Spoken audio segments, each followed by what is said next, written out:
think I'm just so totally gone on a tangent.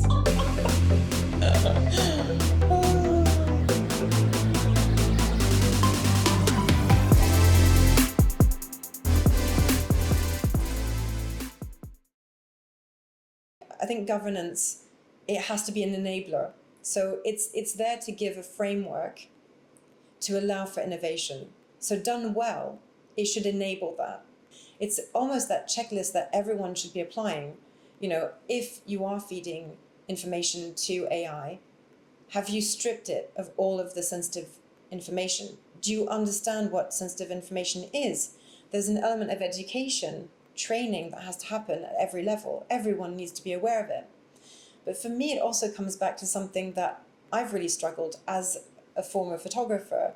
You have these laws in place, copyright laws, and we're talking about copyright, IP infringement, but not everyone understands it, and not everyone is compliant.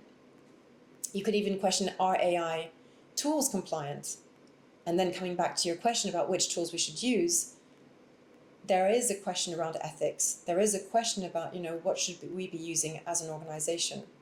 And what should we be seen to be using and how? Because that, again, the customers might want to see, okay, well, we want to see where the prompts came from. What are the sources of that information?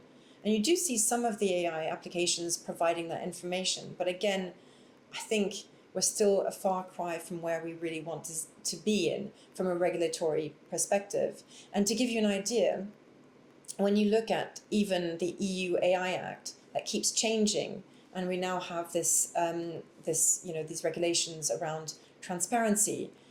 So we had to pause a project with a client because we now have to put disclaimers where AI was used, which is great. It's something that should be in place. But then the company is like, but we need to figure out what that looks like in our organization. How are we going to implement that? So there you have it. That's one project in one department that's paused due to new regulations in the EU AI Act. It's just showing at what pace this change is happening, and organizations have to react because they can't stop business. Business has to carry on. So it's almost as though there's this hybrid movement that organizations have to sort of balance. It's a very difficult balance. You've got your engine, which is what always sort of resourced your organizations. You have your customer base, you have your very well-oiled engine, how things are functioning. But you also have to have that innovative piece. And that has to happen almost in conjunction with the other one. And somehow you have to find a way of it feeding into that engine so it keeps the business moving forward, but an area where you can take those risks within a framework that allows that faster response.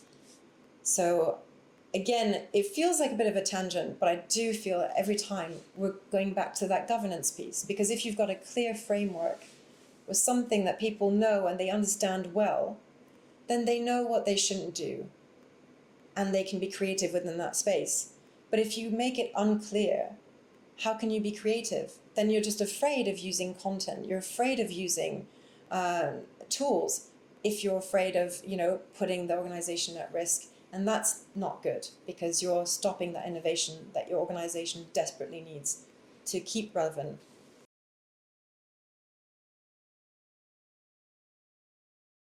For me, that's a big topic, actually, that I felt I went down that rabbit hole the other day when I was thinking about governance and creativity, because we are going through a bit of a cataclysm in a way that we see, talent retention. For me, it sort of begs the question of, should we be rethinking about how we think about our talent? We've got job descriptions that I find sometimes quite limiting when we're asking people to be innovative in every day. Maybe the job description should be changed. Maybe it should no longer be role-based. Maybe it should be really something more of a, sort of a project management perspective, something that's broader, that allows space for people to actually find where their strengths are and work from those and bring innovation to their roles. So I really do think in that as well, from our perspective, it's a challenge. to retain that talent. And I still believe that creativity and innovation will be driven by people, not machines. If you have the right people, you can move with that. You can get more innovation, you can get more out of that technology.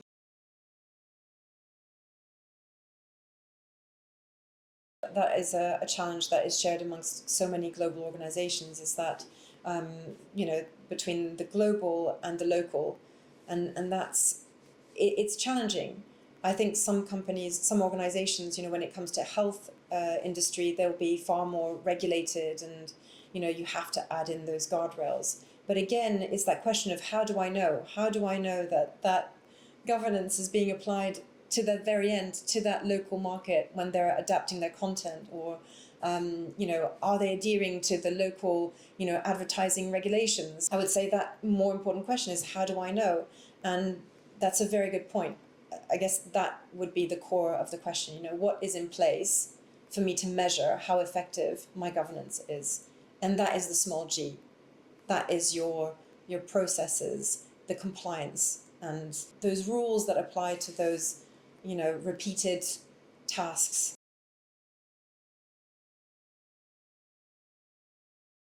Well, you need to put in place those reporting methods, understand what it is you're measuring, how you will measure it, but also how often will you review it and act upon it. So it's that iterative process that you want to have in place.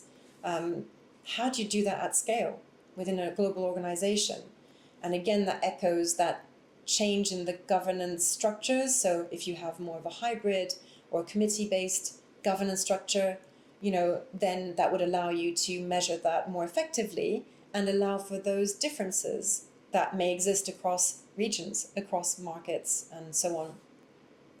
But I guess that also raises another challenge, which is it's great to have a flexible or a more, let's say, adaptable governance, but you don't want to lose that accountability. So it's again that fine line of, yes, let's make governance more agile, but how do we do that without losing accountability?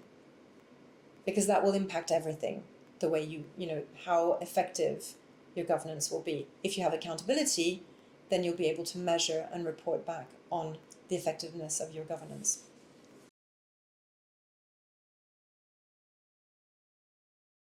Something that I often confront vendors on as well, who often say, oh, we no longer need metadata, you can just throw your assets in a dam and then people can help themselves and use them. And for me, that just scares me, because it's, so basically we're just completely disregarding rights management. But that's not going to enable people to use it, because they'll be asking, can I use it? And you won't be able to answer that question clearly. And that's such a good point. And especially when people add their content, when they add AI generated content in their dam, for me, that creates exactly that problem. It's okay, well, how can we track what content was used to create the final output?